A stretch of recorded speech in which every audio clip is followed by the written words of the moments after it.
Go Stars.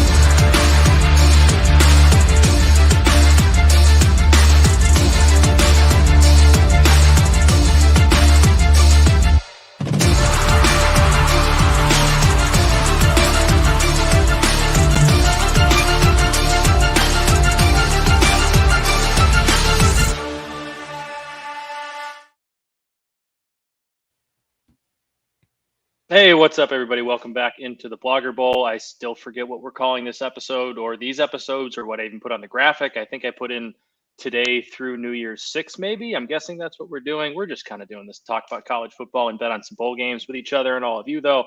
With that said, and very long-winded intro, I'm Matt Rooney alongside Dan, who some of you might have just seen already on air not that long ago. Both of us are rocking our teams, our home field apparel team gear. Dan, how's it going? How was the Bear? It was good. It was good to catch up with him. I value his opinion on everything, but don't care about the football. I was actually interested to hear from him because he's not with ESPN anymore. So this is the first time in I think since '96 that he has not been at the Rose Bowl. So he's been home for New Year's Eve, which is a massive, massive change for him, which I thought was kind of interesting. That's got to be strange. It was a good conversation. We talked about the playoff in great detail. We talked about some of the New Year's 6 games. So you can go check that out, same YouTube channel. And now I get to do it all again. I called this, by the way, the Blogger Bowl, College Football Playoff, New Year's 6, and the rest of the bowl games. Sure. No else to call it. So that's what we called it. Have you been watching the Pinstripe Bowl at all? Have you had it on the side while you were on with the Bear? Yeah, I've got because it. One of our bets is already hit, Dan. Matt's the incredibly awful value of first touchdown score, Mo Ibrahim at plus 175, did hit. Don't ever take that in a pro game ever, kids. Yeah. Or not kids. Kids can't bet. Or when you get older and betting. Don't ever take that in a pro game. But if you see that number in a college game, especially one like this, that's probably an okay one to try and take. Yeah, I mean, it hit. I won't do it again, regardless. But I don't love it regardless, but it really felt like it was the one situation where you could convince me to be like, okay, let's do it. They're going to feed him the ball. The one thing is it's a bowl game. They might try to do something silly, but I mean, it was plus what? Plus 175? Plus 175. So still played out close to 2-1. I mean, you guys were talking about Brown Bag. I heard this morning Noop say, Zeke is plus 350 or whatever first touchdown score. And that is insanely don't take it low for the NFL. And Ibrahim was half that. But still, we hit it. That's all right. Don't apologize for winning, Dan. Never apologize for winning. A win is a win. If you missed it, Matt took Mo Ibrahim anytime, 2 touchdowns, and he also took Ibrahim first touchdown score, which cashed. He was minus 140 for 2 touchdowns, and I felt like that's kind of a cheap bet to give out, so I wanted to add one more. Figured I'd give you the first TD score as well. Phil gave out Minnesota minus 10.5. I gave out the under 44.5. If we get to halftime at 14, I'm pretty confident there. I loved both of your bets, and I wanted to take both of them myself. But the logic I was getting at was one team is giving 10.5, and the total is only 44. It seems like the recipe for both of those, there's a limited path for both of those hitting. But we kind of seem like we might be on that path for both of those hitting because Syracuse just doesn't seem to have any interest in being there, and Minnesota certainly does. But they're also not the most explosive offense. I don't know if Syracuse doesn't have any interest. They just don't have any good offensive players. I think that's for me is why they don't have much interest because their offense is not playing today, and it's kind of hard to get up when he's not out. They actually Rutgers calls themselves New York's college football team, but it actually is Syracuse. Syracuse is. I'm sure, and it's actually the weather's pretty nice. It's not bad. I was hoping for a shitty weather day games. with some wind whipping and some snow, but that was a really slow developing option play, and Schrader got tackled. So it'll be 3rd and 1. So if they get off the field here, I really like that. Yeah, man, I'm coming off a good, the last stretch of game. I lost my last 2 bets yesterday, but I think it was 10-3 over the games we did last week. So I'm on a bit of a heater. It's all going to be terrible. So why don't we get into it with the first game that starts after our show today? We are going to find out once and for all, Matt, who is feeling the cheesiest. Is it Oklahoma? Is it Florida State? It's the Cheez-It Bowl, 5:30 p.m. Florida State, a 10-point favorite. The total, 65.5. I gave Oklahoma a 3 on the Give a Damn index. I gave Florida State a 7. What do you think is going to happen? I love Florida State in this one. I don't know about a total. I would lean towards an over because I think Oklahoma is going to be able to score a little bit, and Oklahoma's defense is so bad. But I just love the way Florida State has played this year. I really like Jordan Travis. I've done a complete 180 from where I was on them preseason. I think preseason I was saying how, they need to figure it out and they need to figure it out this year, or Mike Norvell gets into trouble. They figured it out. They figured it out in a big way. I love the way they played football towards the end of the year. The offense is really efficient. It's a program with a lot of momentum, and they have a lot of reason to be, play in this one, build off, a big win over a blue blood program. Grand Oklahoma is obviously down. They're 6-6. They got a lot of reason to get up for this one and build on it going into the next year. So I'm big on Florida State tonight. I just don't see what Oklahoma has, going forward or going to play for right now. I'm playing the under in this game. So no Eric Gray, Oklahoma's best running back. Both of their starting offensive tackles, who are very good this year, both opted out of this game. Oklahoma's offense is going to be a little bit of a mess coming into this game. I just don't know that we're going to see Florida State. If it's like Florida State 42-28, like how do you get to an over when I'm not exactly sure how Oklahoma's offense is going to score in this game? This definitely does feel like the Florida State dominates this game and builds all kinds of positive momentum going into next year, in which case they, inevitably flatline. They get beat by LSU by like 30 or whatever. The opening week of the season, when everyone's like, oh, Jordan Travis Heisman, oh, whatever. They're killing it in the portal right now. Their recruiting class wasn't great because they've kind of opted to try to win now mode next year with the portal. And this is going to kind of be the springboard to it. I do think 10's a lot. I kind of wish I got in on this when it was like closer to 7. In fact, I think I did give it out on Brown Bag Bets when the bowl games first came out at 7.5, which I'd still probably play that number. 10 just a lot. I do think I got talked into the under today. Oklahoma, to me, I'm going to stay away from the total. Your explanation for the under makes sense. I'd lean Florida State still with the points, jumping up to 10.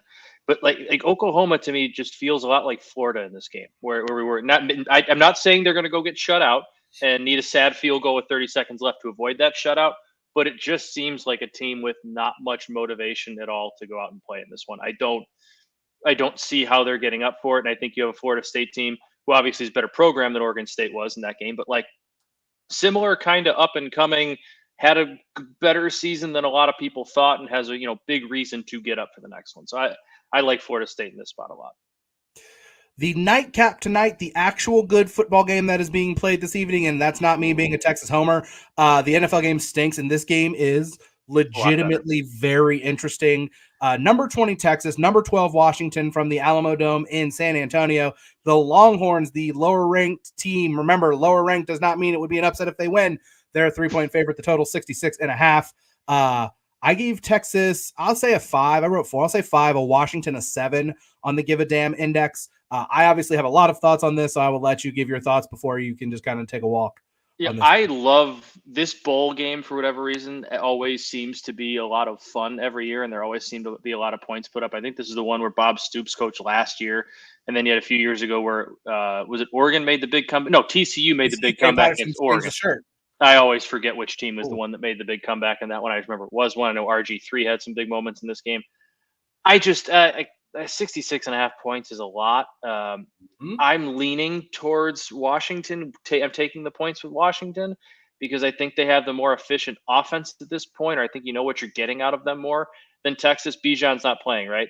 And neither is Roschon. Bijan and Roschon Johnson both out.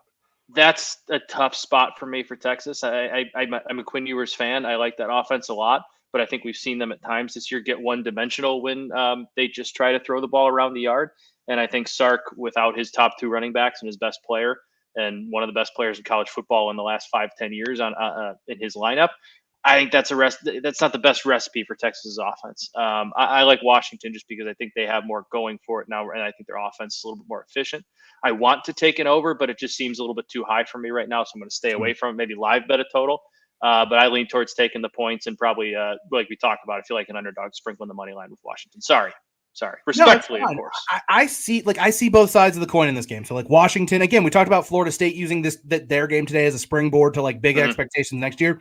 Totally potentially the same thing for Washington in this game. They had no portal guys, no opt-outs, nothing to worry about. Roster intact, another chance to build positive momentum going into 2023 with an explosive offense.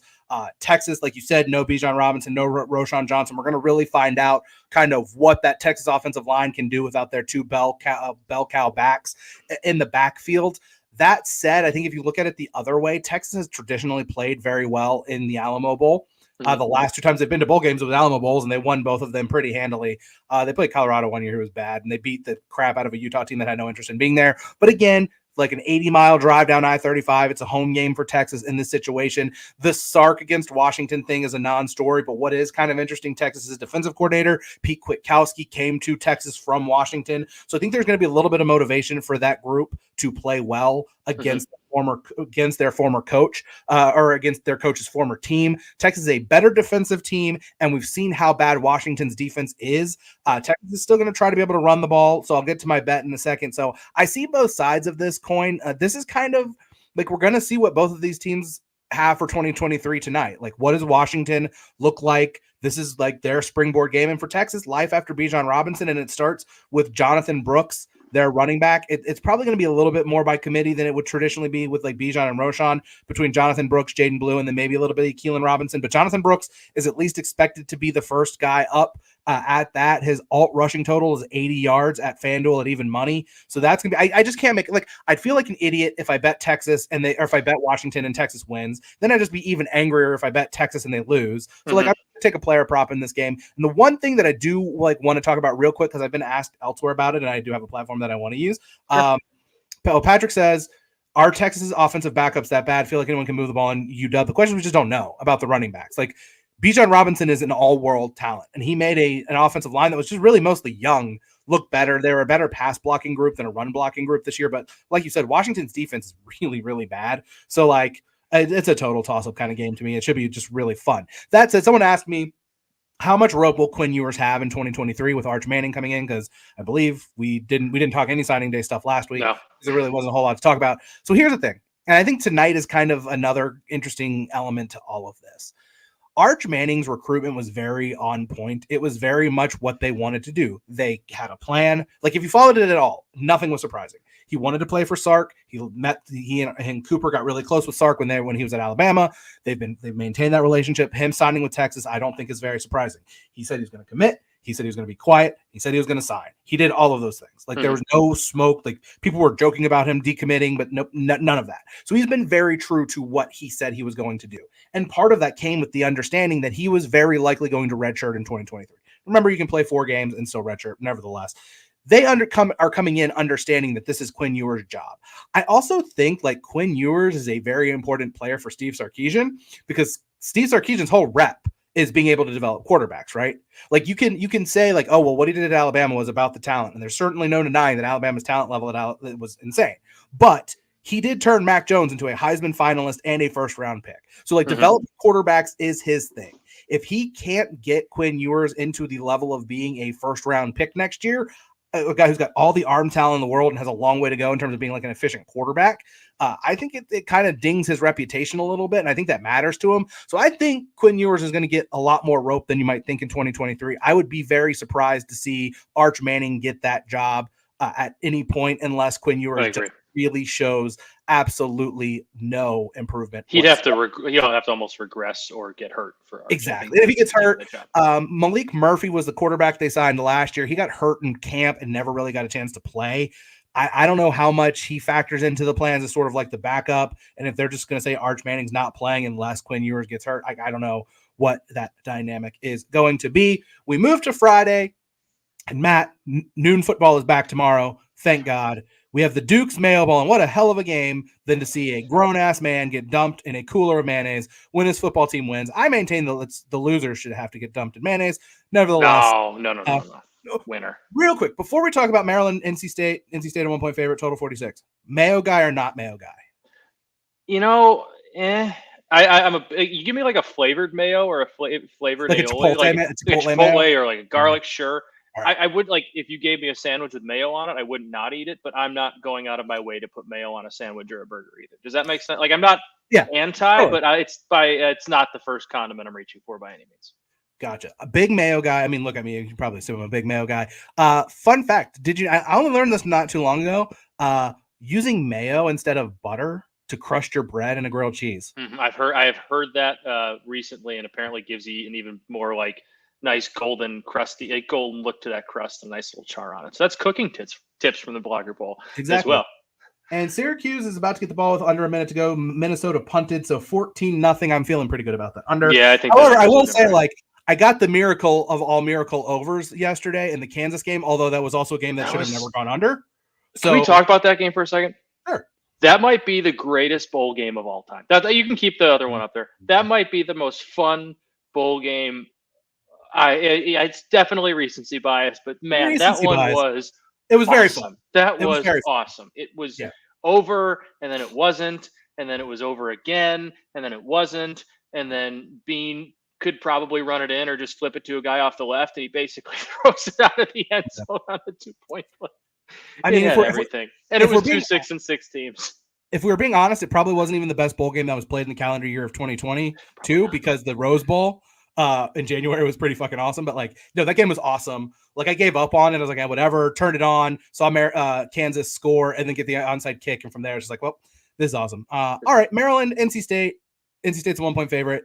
I gave Maryland a 3, NC State a 5. Here's my thing. Okay. I look at a couple of things when I'm handicapping this game. One, Maryland, they basically had their entire wide receiver core opt out, 80 catches, 1,000 yards out due to opt outs. And the fact that my other handicap for this game is always going to be which coach do I think wants the Mayo bath less and to fade his team. And I just have the feeling like Dave Doran would kind of like be okay with it if it promotes NC State. I don't think Mike Locksley wants anything to do with it. So I'll lay the 1 point with NC State. See, I actually am on the other side of this. I think Dave Doran would be no fun about it. I think he's such like a serious guy and like he would grit through his teeth. Yeah, and like you probably wouldn't like it. Whereas I think Mike Locksley after a big win would like happily do it and maybe like even take some off his face and like eat it. Like I feel like I could see Mike Locksley embracing it a little bit more. I really do. Whereas I think Dave Doran would be like, okay, let's do this. Let's get this over with. You do it, get up, and then just get out of there, and then go take a shower. Whereas like Locksley might get on the bus still wearing the mayo. I'm going with Maryland because this game is an absolute coin flip between opt-outs and NC State obviously not having Devin Leary anymore, and that team not being as good since he got hurt down the stretch. Like I have no idea what's going to happen in this one. I think the Big Ten is a little like Maryland's a little bit more tested with the Big Ten schedule. I don't know. Give me the Maryland money line and probably an under here. I think I'm leaning towards as well under 46. But this is one that's just this belongs at noon on a Friday. It does. It really does. Like, it could not be a more perfect ESPN 2 on a Saturday or noon on a Friday. Yep. Like perfect. during the regular season, old ACC. This is like actually, I guess technically like a Jefferson Pilot like ACC game from like 2002. Yeah, early 2000s. Yeah. Yeah, I don't know. If MJ Morris plays for NC State, they're kind of being clandestine about their quarterback plans. I actually think MJ Morris has a lot of potential. I think he played well till he got hurt. This one is bizarre. Just in general, because it's the Sun Bowl, and the Sun Bowl in El Paso right before New Year's Eve is always bizarre. Pittsburgh, UCLA. This was, I think, like 5.5 yesterday. So everything I saw said that Dorian Thompson-Robinson was almost certainly going to play. Jake Bobo was going to play, and Zach Charbonnet was trending towards playing. It was 5.5. Now it's up to 7. And I don't get like what has like are they confirmed? I didn't see confirmation that DTR and Charbonnet were playing, but it always kind of seemed like they were going to be playing. So UCLA 7, 54 is the total. I gave Pittsburgh a 3 because again, like they're coming from Pittsburgh and like it might be a little warmer in El Paso. UCLA a 2. Who the hell knows what's going to be happening there? I don't like Pat Narduzzi. No Keaton Slovis, no Israel Abanikanda. Nick Patty might be starting. The other guy who has a chance to start hasn't thrown a pass this year. So if you're telling me it's like a backup or a third string quarterback against Dorian Thompson-Robinson and Zach Charbonnet, maybe it's too simple of a handicap in this game, but I'll just lay the 7. Yeah, it's the same reason. I don't know who Pitt has even playing or what they have left to play for. Not that UCLA feels like the most motivated team either, but if they have their big 3 on offense coming back and playing in the bowl game, there at least is a little bit of motivation there. So give me UCLA laying the 7 points. I don't think Pittsburgh doesn't have anybody playing. They have nothing really going for it. So I guess give me UCLA, but this is a tough one. This is a tough one to handicap just because the give a crap level is so low, like you said. Tomorrow, if Texas and Washington is 1A, 1B most important bowl game, the other 1A, 1B bowl game is the Gator Bowl. 21 Notre Dame against number 19 South Carolina, 3:30 p.m. Notre Dame, a 3.5-point favorite. The total is 50. I gave Notre Dame a 5. I gave South Carolina a 9. I talked about this. I think that Shane Beamer is a guy who just is going to care at a ridiculous level about every bowl game they play in. And for them, my handicap is very simple. This is a dumb pick. Like, I don't care. It's a dumb pick. I'm taking the money line with South Carolina just because I really feel like this guy is, and I want to like him, but there's just some kind of try hard part of his personality that I can't get over. But I think it plays well in a situation like this where like Notre Dame, I don't really know what kind of motivation Buckner's playing in this game, but we know that Sam Hartman's going to be there. So it's not like Buckner's going to try to show you. I don't know. I'll let you talk about this game. It's really like South Carolina. Really care about this. It feels a little bit like South Carolina last year had no business beating North Carolina. I forgot what bowl game they played. It might actually that was the Mayo Bowl. That's where my theory. And they came out and beat the crap out of them. And North Carolina, they ended up making like a mini comeback towards the end, but they came out and Beamer really had them ready to go for that. I think that they're going to have them ready to go. I think Marcus Freeman's also going to have Notre Dame ready to go, but I think there's a lot of, I don't want to call it pressure on Tyler Buchner, but he's in all likelihood just had his spot taken for next year. And I don't really know exactly what he's playing for. It might have to press in order to think he needs to put up 350 yards and 4 touchdowns in this one. And he hasn't played a football game since he lost at Notre Dame Stadium to Marshall. So I don't really know what to expect from Notre Dame's offense. I hope you see them open it up a little bit more. Obviously, they're still going to try to run the ball. They have their 3-headed monster at running back. It's all going to be back next year.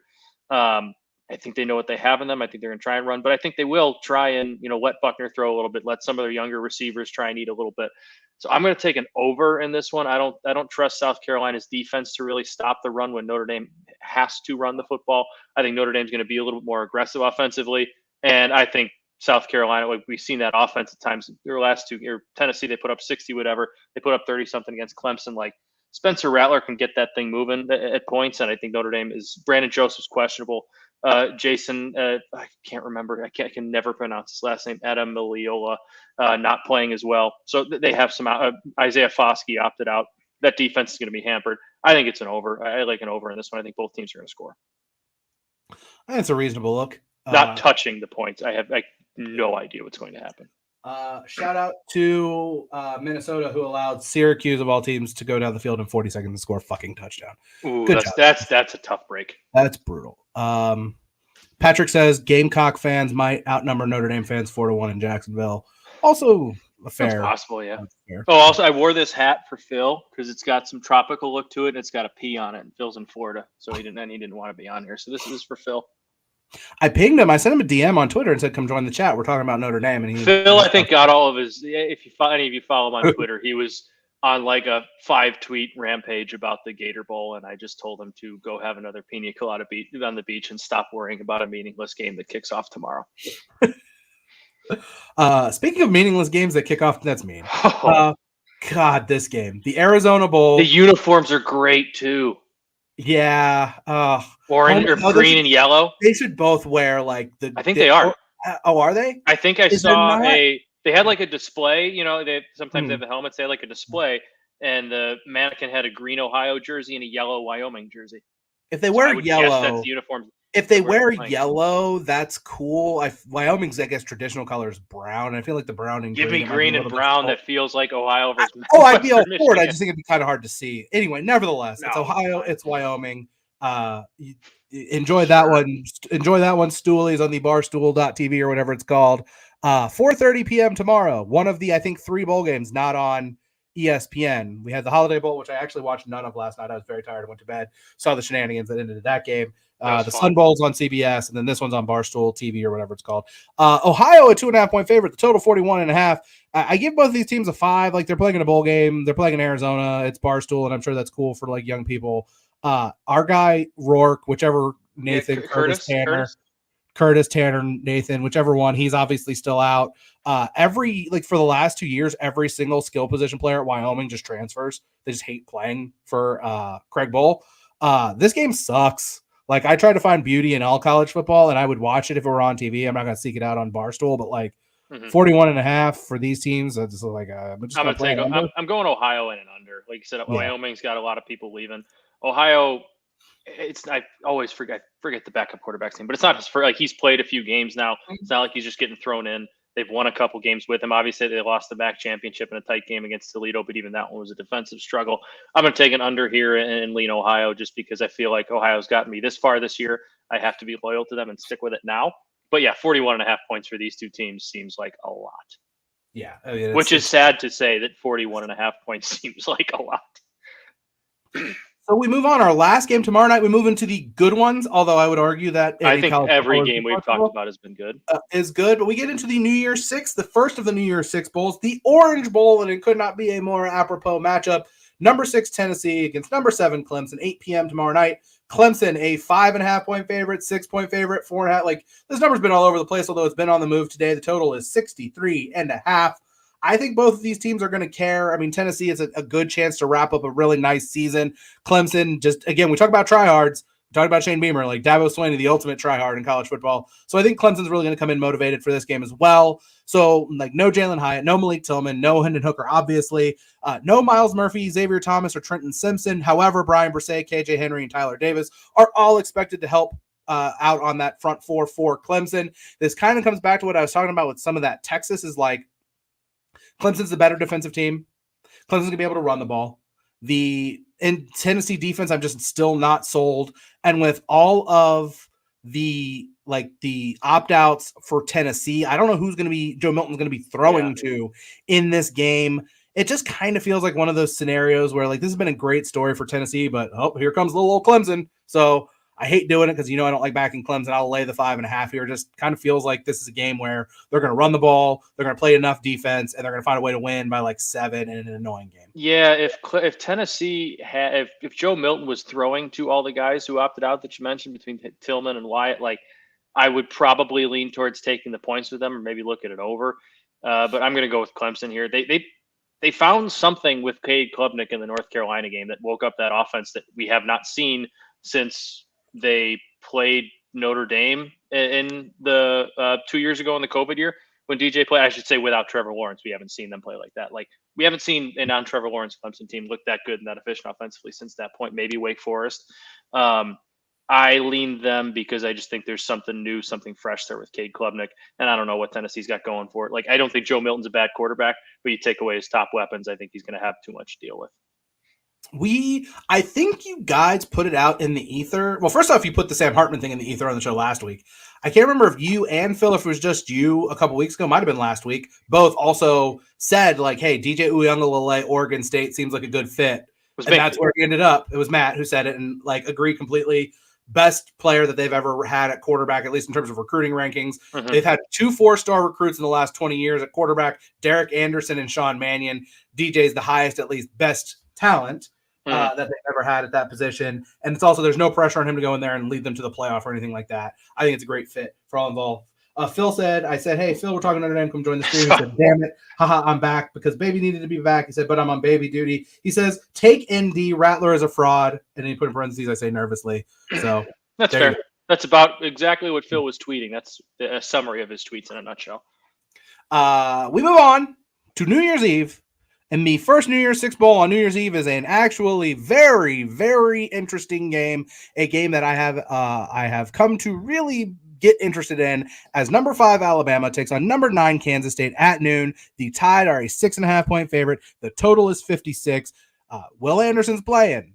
Bryce Young's playing. There's some speculation that they might be on pitch counts. They might only play a quarter or a half. I don't know. I don't care.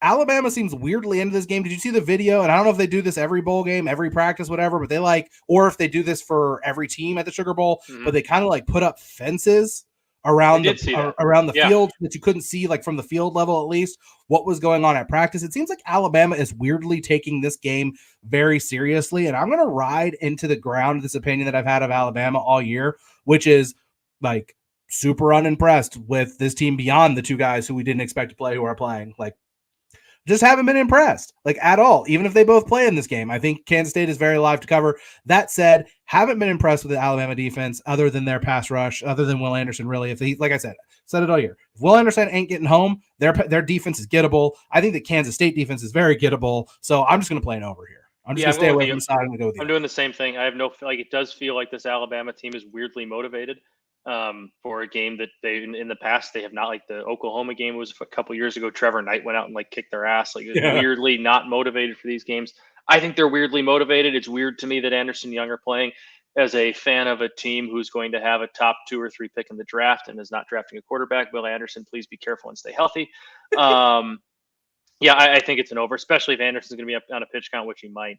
Well, I guess Young is on one too, but Kansas State defense hasn't really impressed me. Alabama's defense hasn't really impressed me. I think both have chances to be explosive in this one. So just give me over 56 and, let's have some fun with it.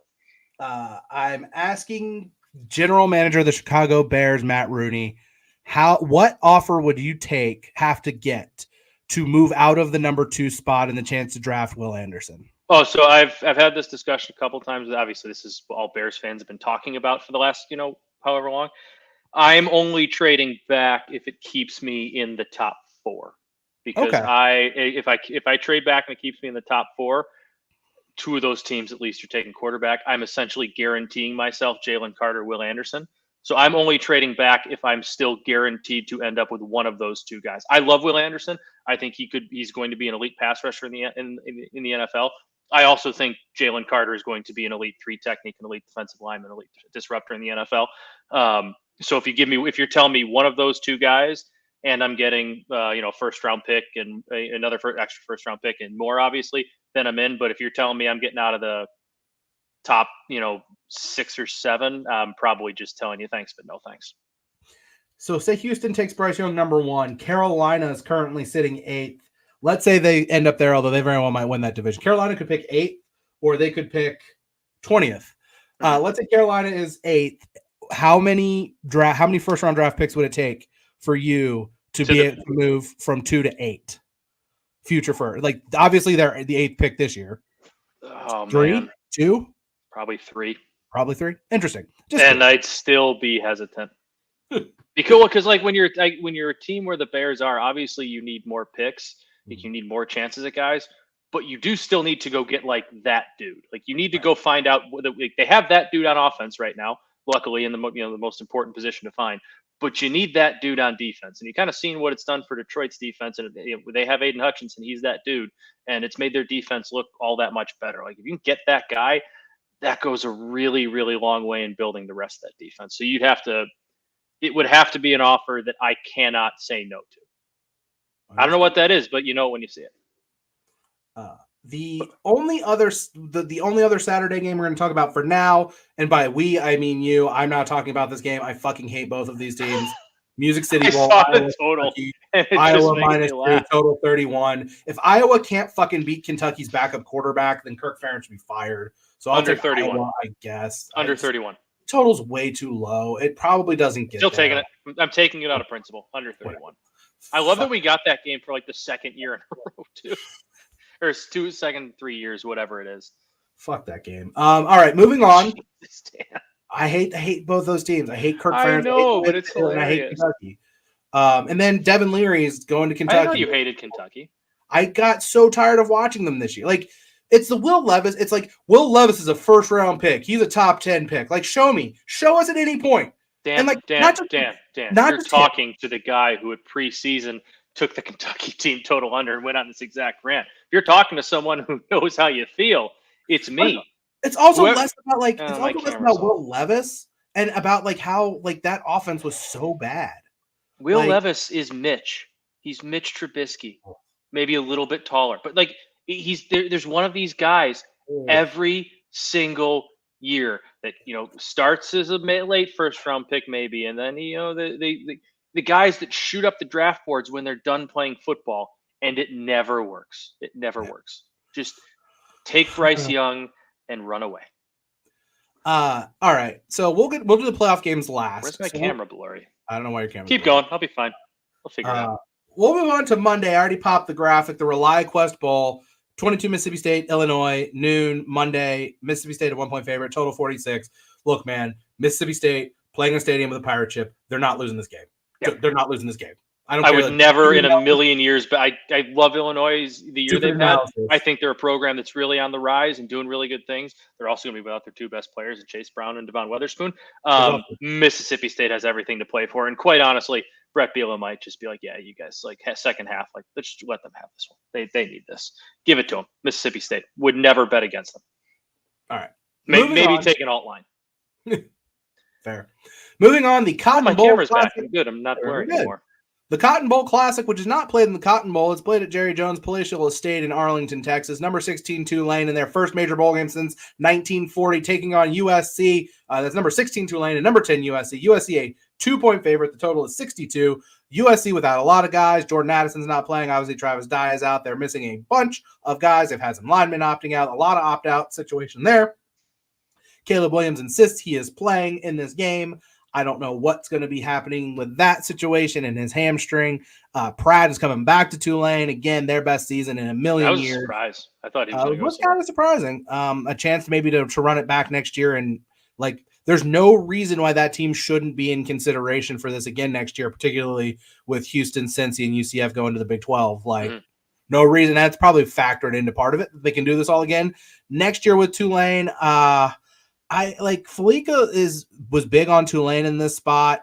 I would probably play USC. I'll give USC as my official pick here. I think this is a live betting situation. You'll find out very early what Caleb Williams has. Yeah, if Caleb Williams is able to run, if his hamstring's okay, like I think he's he's enough for them to win this game. If he's banged up, if he's not running, if it's kind of like it was against Utah where he just can't run, and that offensive line against a Tulane defense that frankly it was very good this year, like that's going to be a trouble situation. So it's one that I'm not all that interested in getting involved in before we know exactly what Caleb Williams is going to be in this game. Yeah, I'd probably sprinkle Tulane's money line pregame to get a little bit of action at plus money, but for the most part, like you said, it's live betting. There's so many uncertainties in this game. I tend to lean towards Tulane because even if Caleb Williams plays, I don't really know the motivation there, and they'll probably have him on a very strict, like, keep a very strict eye on the first sign of trouble or first big hit, probably just call it a day. I'm going to sprinkle Tulane's money line and then just kind of live bet this one as I see fit. Yeah. I mean, I can't really wrap my head around that game right now. Also at 1 p.m. on this would be Monday. I should probably just throw the graphic up because it says it. The Citrus Bowl, the Cheez-It Citrus Bowl, not to be confused with just the Cheez-It Bowl. However, again, we're going to find out once again who wakes up feeling the cheesiest in this one. Number 17 LSU against Purdue. LSU's a 14.5-point favorite. This game opened at like 7, and the entire Purdue team opted out. Yeah. Their coach left. The total's 56. You want to know what I put down? So I put all my notes together last night and all my bets because I just didn't know what my schedule was going to look like today. Do you legit want to know what my bet was for this game when I wrote my notes yesterday? Kayshon Boutte player props. That's gone. Boutte announced he's going pro. To me, still like he's going pro. I don't think it's going to matter in this game. No Aiden O'Connell. I think LSU wins by a lot. Yeah. I just laying 2 touchdowns in a bowl game still seems like a ton. So I went a little outside the box here on DraftKings. I picked the LSU scoring band between 31 and 40 points. So LSU to score 31 and 40 points at plus 165 is my official play here. I might hop on LSU 40 plus and probably sprinkle them at the minus 14.5. I don't know. There's just no Purdue's. I think they're going to be fine going forward. I think they got a fine head coach. I think they're going to do all right. I like that Hudson Card's going there. I think that's a good fit for him. There's nothing going for him in this game. Everybody's gone. Their coach is gone. Their quarterback's gone. LSU has a lot going for it, and Brian Kelly's done pretty well in the past at these kind of middle-ish tier bowl games. I think you'll get LSU up and ready to play. They got Jaden Daniels coming back next year. I think they're going to be fine. I think they're going to win fairly handedly in this one. So the last game before the national championship game, which we will go back in time and talk about the playoff games in a second. Like I said, you have not missed it, but our last game before the playoff championship game, the granddaddy of them all, the Salt Lake Tribune, I think it was, called this the last real Rose Bowl because they sold their soul to the college football playoff. And yes, folks, this is a real Rose Bowl because it is absolutely real when you get the Pac-12 champion Utah against the third place team from the Big Ten and Penn State. Number 11 Penn State, number 8 Utah, 5 p.m. Monday. Utah 2-point favorite, 52.5 the total. All sarcasm aside, and eminently watchable every single year, regardless of who's playing in it. The best setting in college football, the kind of thing that even an old cynic like myself looks at and says, man, it's hard to believe, but it's true. You can see over my shoulder. You probably can't see very closely. Oh, I know what that is. I can tell. That is the Texas Rose Bowl. What do you think? So I have a player prop I'm going to sell you on. I sold Felica on, and he seemed to be in on it. I'll sell you on it in a second, but first, what do you think is going to happen? I, in all good conscience, cannot bet on Sean Clifford. So I'm going to bet on Utah big. Give me Utah -2. Give me Utah on an outline, maybe out to 10. It provided Clifford is still playing, and they don't. I always forget the 5-star freshman that I forget his name. If they go to him, maybe I'll change my mind. But Utah all day, every way. Give me Utah. So Felica was inclined to bet Penn State here. He definitely felt like the Does he know that Sean Clifford's their quarterback? The simple handicap, he said, he's like, of course, like the most obvious simple handicap is Kyle Whittingham, Cam Rising versus James Franklin, and Sean Clifford seems one-sided. If I were like my unofficial play, assuming my player prop doesn't end up on the board, which I hope it will, is to just play the over. It's the Rose Bowl, and like I like the over in this one too. But also Sean Clifford's quarterbacking one of the teams, so that's asking. He could throw a couple pick sixes. Here's my player prop. All right, are you familiar with Micah Bernard? No, should I be?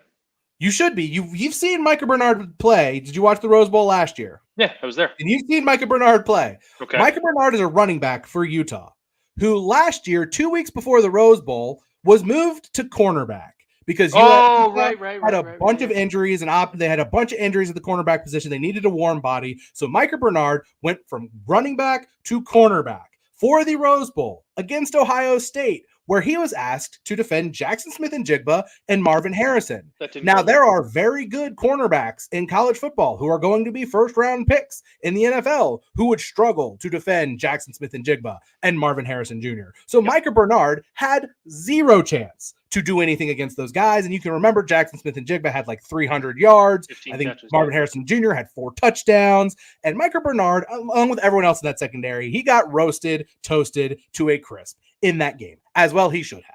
After the game, Kyle Whittingham singled him out, not negatively, but positively, and just to show his appreciation for his selflessness and being a team player and doing what the team needed him to do in that moment and help them out in that situation. And now he returns to the Rose Bowl as a running back in a stable of running backs.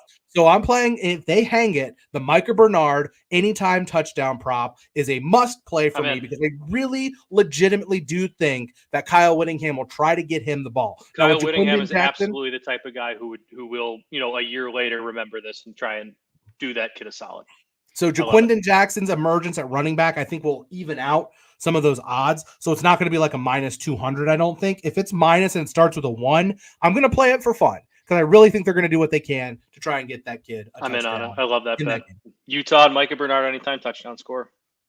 So we've talked about the rest. Let's talk about the best. Saturday, I have to find the graphics. Look, where are they? There it is. Starting at 4 p.m. from the Alien Spaceship in Glendale, Arizona. Like legitimately, I don't know. Have you ever been to the stadium? No, I have not. You get on the highway from Phoenix and you come around the corner and there's just like this giant silver spaceship in the middle of the desert. It's weird. Nevertheless, TCU, Michigan. Michigan's a 7.5 point favorite. The total is 58.5. Matt, what do you think is going to happen here? Oh man, I know we talked about this when the lines and stuff first came out. I'm looking at a TCU first half play. I need to look that up off the top of my head. Probably 3.5 or 3.5 would be my guess on that. Michigan's been slow starting in first halves, and they've been a team that really turns it on in the second half. TCU oddly just plays no matter who they're playing very, very closely, whether they're better or worse than said team. I think this one will be kept close for a while, but it's also one I could see Michigan scoring 2 touchdowns late to kind of make the score look like it's not as close as the game was. So I'm going to take TCU in a first half and probably just live bet the rest of it. I think Michigan covers, but the hook does scare me a little bit on that 7. So I like TCU in a first half to keep this close, then Michigan to kind of do what they do in the second half. But I just don't know what to the extent that final score is going to be.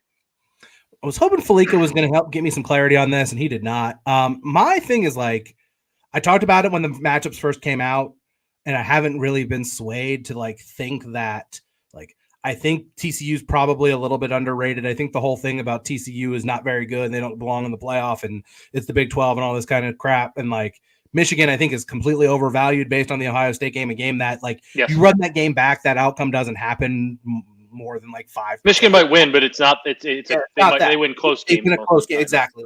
So I really do think that the fact that TCU is going to be healthier than they've been at any other point this season. Remember, they played 11 straight weeks. Their bye week was insanely early. They're going to be healthy for this game. The fact that I really think that Joe Gillespie, their defensive coordinator, is a guy who has a chance to make his name in this game. I talked about it when they beat Texas. He Like he was at Tulsa when their defense was really good. He comes to TCU with Sonny Dykes.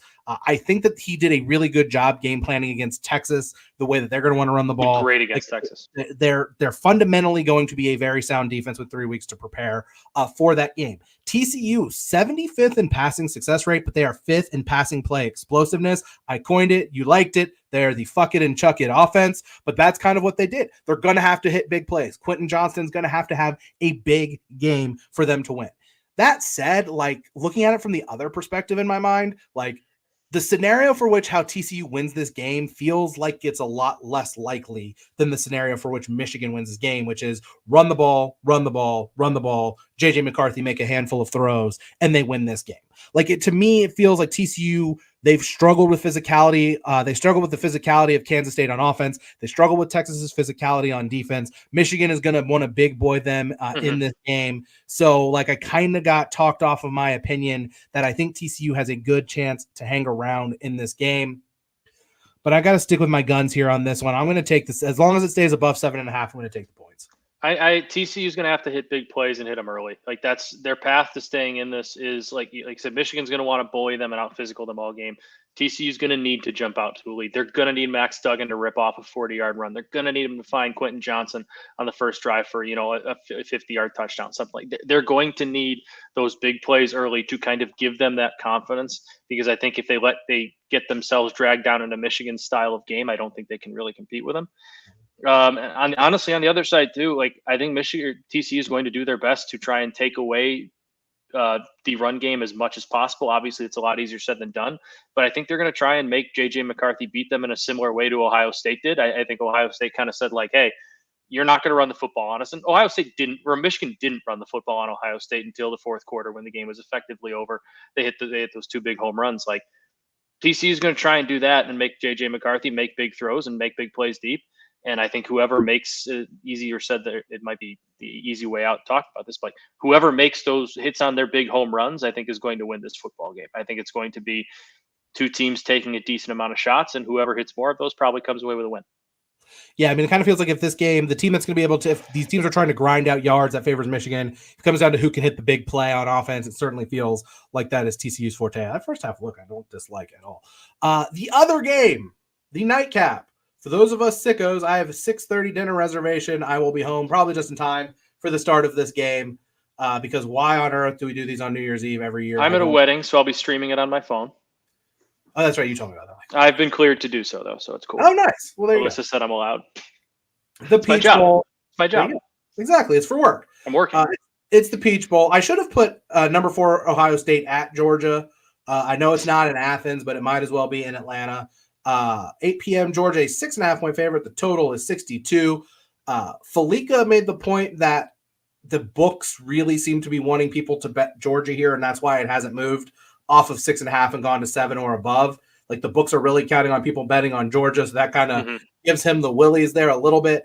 But like, man, I'm just like, to me, this is a referendum game for Ryan Day, and it's a referendum game for CJ Stroud.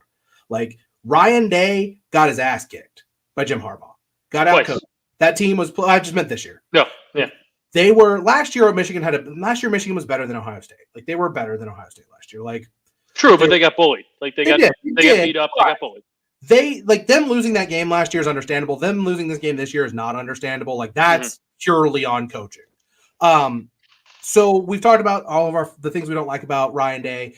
Is he going to have this team ready to play? Is he going to have this team ready to be physical to match with Georgia? Is he going to be aggressive in spots where he needs to be aggressive? Or is he going to like end up being the conservative kind of, I can't think of the word I'm looking for, but is he going to be conservative needlessly in this game? CJ Stroud. I've talked about how I really think that if he has a chance to pick apart a defense, he can do it better than anybody in the country. I think when he gets sped up, I think when he gets off of rhythm, I don't think he's that good. He hasn't been that impressive. And I know most quarterbacks aren't good when you get them off rhythm. Improvisation, like dealing with pressure, has not really been the strength of what he does. And Georgia, their pass rush has not been dominant most of the season, but like they know how to get pressure in unique ways. We know Kirby is going to be able to dial some things up in this game defensively. I think that Georgia's offense, like Jim Knowles, is going to have to show a willingness to change what he does, because if he just keeps running the kind of defense that he runs, you know that Georgia's going to be able to pick it apart at times. You think if you're Ohio State, you want to get this into a track meet, that certainly favors them.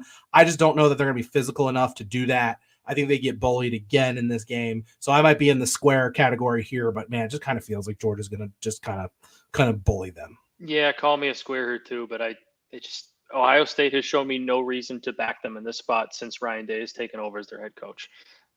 They've been in this spot a couple times before.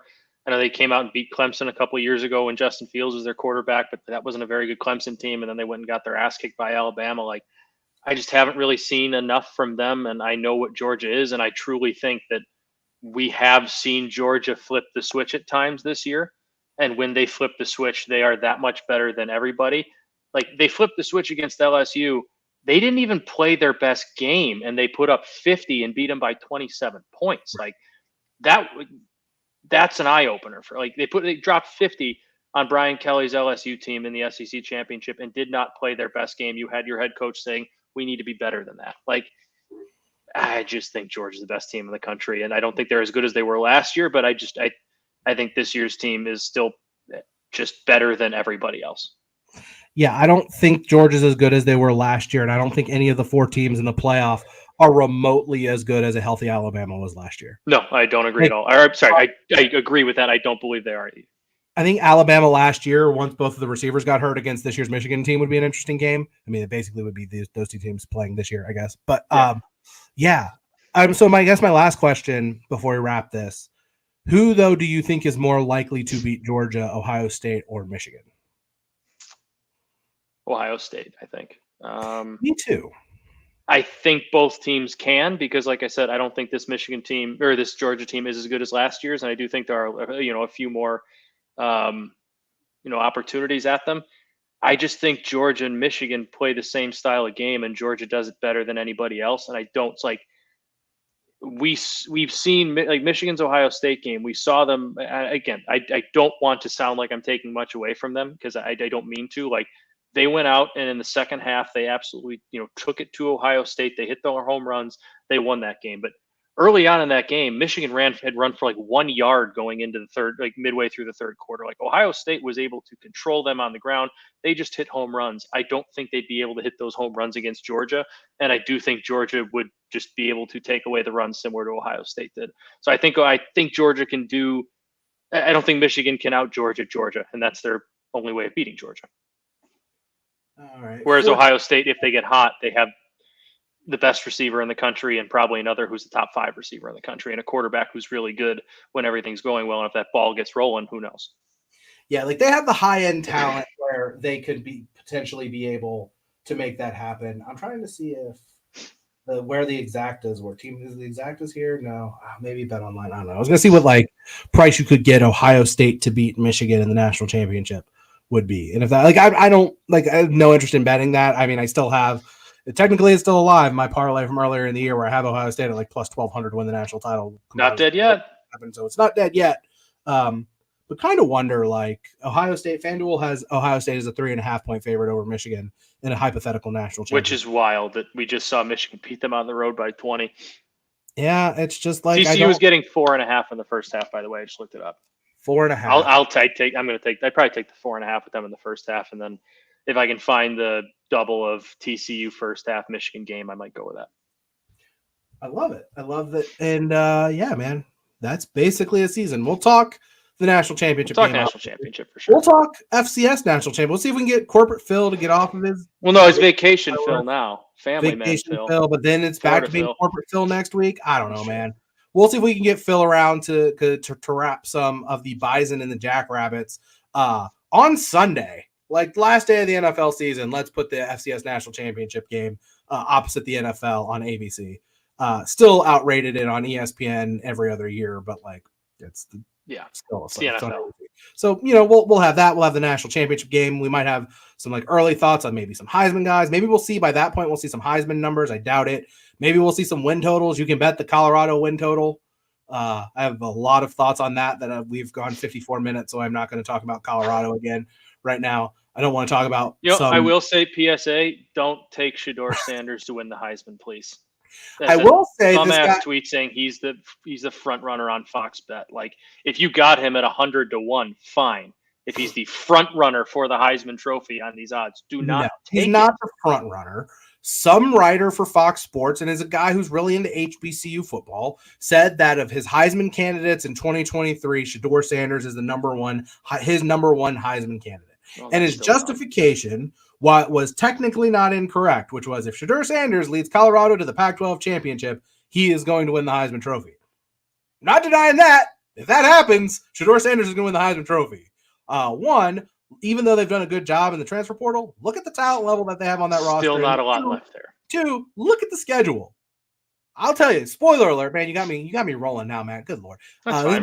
We usually go about an hour. You got 5 minutes. All right. So here we go. So first off, they start the season at TCU, and then they play Nebraska at home. Like, brutal start to the season because they're not going to beat TCU in Fort Worth. They're just not going down there and beating TCU. Not going to happen. Then Nebraska fans are going to turn Folsom Field into the Lincoln. Like, that's what's going to happen. I don't care. Like, Colorado fans still aren't going to care all that much. Mm-hmm. So, like, they're going to be playing a road game at home basically in week 2. Here's where I come off on this. And this is my actual analysis on what to expect from Shedeur Sanders. We talked a lot about a guy that Phil and I liked a lot at the FCS level, Cameron Ward, who was at Incarnate Word, who transferred to Washington State. And his offensive coordinator, Eric Morris, came from Incarnate Word to Washington State with him. Their offense is awesome. Their offense was spectacular. And he was just a guy this year. He really was just a guy at Washington State. Shedeur Sanders is a better talent than Cam Ward in terms of physical ability, but he was not a better quarterback. Cam Ward's offense was better. While the Southland Conference is basically 2011 Big 12 when it comes to defense, it is still a much better conference than the SWAC, which is probably the worst scholarship conference in FCS. So Shedeur Sanders is making a massive leap. He's also not better than Caleb Williams. He's not going to be better than Bo Nix. He's not going to be better than I'm forgetting somebody else. Oh, probably not DJ. Michael Penix Jr. for sure. Probably not better than DJ. So you're looking at best case scenario. He's probably the 5th best quarterback in the Pac-12. Like best case scenario is 4th. Drew Pine. He's there now. Drew Pine is there now. That's a joke, Dan. That's a joke. Is Jaden Delora going to be back at I think Arizona? So. I'm not positive, but I think so. Like maybe this the kid who's transferring from Kent State, Connor Schlee at UCLA, yeah. is a good quarterback. Now, I will give Deion credit. Getting Sean Lewis, who was Kent State's head coach, to be their offensive coordinator is a massive get. But like I said, Cam Ward brought familiarity with him, or Eric Morris, I guess, brought a quarterback who had familiarity with that offense and was still just a guy. Like, I don't think people understand, like casual people don't understand how big of a jump Shedeur Sanders and all of these Jackson State players that are coming to Colorado are going to be making next year. Like, it's a big, big leap. And that I don't want to doubt them and say, oh, they're not good. They're good players. It's a big, big leap. They lost the Celebration Bowl 2 years in a row. They were not like significantly better than North Carolina Central this year, who is really the only team outside of outside of the SWAC that I think they played. They might have played another non-con game somewhere in there. But like, it's a big, big leap. And like, to expect that in year 1 for him to just suddenly be a guy who's a Heisman candidate. Like, a lot of people were trying to peg Cam Ward 100 to 1 to win the Heisman this year. It's like, dude, it's a big, big jump. Now, Cam Ward's a smaller guy. He's slight of frame. Shedeur's a bigger guy, better arm, so on and so forth. I get that. But like, it's a pretty significant jump. So Colorado's win total is 4.5 at FanDuel right now. And like, if they get to 5 wins, I think that's a massive achievement for Deion. I do too. I really do. It's a great year 1. I think it's a great year 1, and I don't think it's super realistic because, I mean, they have Colorado State, and I think Louisiana Tech is their other non-conference game, and those are both games they should win, although Colorado State's always a weird one. But, like, they don't have a ton of easy games in that conference anymore. It's just there aren't easy – like no, there's not many great teams, but there's really no weeks off. Yeah, I mean, well, Oregon's very good, Utah's very good, USC's very good. I trust that Chip will have UCLA decent if the quarterback is good. Washington State's going to be pretty decent. Oregon State's going to be pretty decent. Even Arizona's like not a walkover anymore. No, like they're actually score with anybody. There's like adults in the room at Arizona State now, so like they're not going to be atrocious. I really like the Troy Taylor hire at Stanford. I mean, I think they're probably looking at last place, them and Cal in that league, but like, it's not a bad league. They play a lot of the good teams in that league. It's going to be really, really tough for Colorado to be really good next year in year 1. And it's not to say that they're never going to get there. It's not to say they can't surprise some people, because maybe they can. Maybe the transfer portal works out enough for them where suddenly they get to like 6 wins and they get to a bowl game.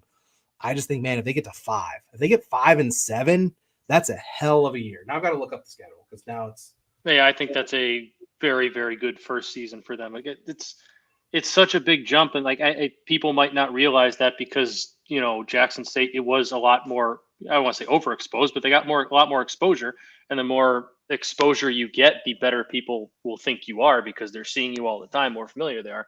It's a massive jump that they're making, and I'm not saying they can't do it. I'm not saying they won't do it. Maybe in year 2 take another one and get themselves to a bowl game and be a 7 or 8 win team, but it's just a lot to ask in year 1. So now I'm curious as to who plays Louisiana Tech because they don't play Louisiana Tech. They just play 3 non-con. They play TCU, they play Nebraska, they play Colorado State. Their road game or their home games in conference: Arizona, Oregon State, Stanford, USC. Okay, I see that as like Stanford tough road schedule then. Road schedule at Arizona State, at Oregon, at UCLA, at Utah, at Washington State. Like, dude, this is a fucking murderer's row of a schedule. If they win one road game, that's a success. Yeah. Like, okay, so we'll give them Colorado State. Like, you beat Colorado State, you beat Arizona, and you beat Stanford at home. That gives you 3 wins. You have to find 2 road wins against Arizona State, Oregon, UCLA, Utah, Washington State, and like maybe you beat Nebraska. Like, it's tough. It's tough. Like, Shedeur Sanders should be like 200 to 1 to win the Heisman at best. Yep. Should be. Like, that's what we're saying. But nevertheless. All right. I'm tired. I've talked for an hour and a half today. I think I'm going to go. I'm not watching the rest of this game. I can't do it. Betting it under. So one last thing, go look at the BetSperts account on Twitter. I'm telling you and the 4 people watching this, posted a clip today of Andy talking about watching games where he bets the under. And that was great stuff. Hates it. I'm totally with him. It sucks.